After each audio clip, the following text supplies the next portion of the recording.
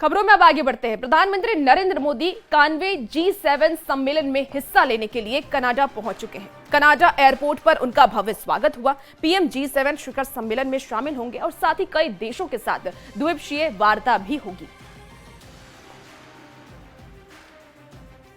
तो देखिए, ये तस्वीरें आपको दिखा रहे हैं कनाडा से, जहां पर प्रधानमंत्री नरेंद्र मोदी पहुंच चुके हैं और इस G7 सम्मेलन में मेलोनी भी पहुंचेंगी, इसके साथ ही ट्रंप भी पहुंचेंगे, इमानुएल मैक्रो भी पहुंचने वाले हैं और कई अहम मुद्दों पर इसमें चर्चा की जाएगी।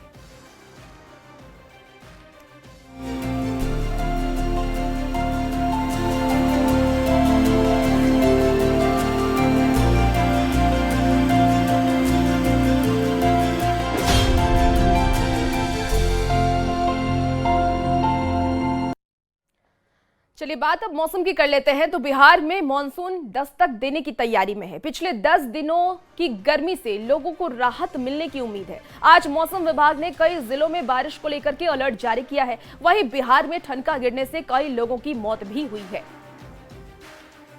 तो देखिए, मौसम ने अपना मिजाज बदल लिया है। लोगों को गर्मी से राहत जरूर मिली है। मौसम विभाग की तरफ से अलर्ट भी जारी किए गए हैं कि मॉनसून जल्द ही बिहार में भी दस्तक देगा, लेकिन लोगों को अपनी सावधानी बरतने की भी जरूरत है।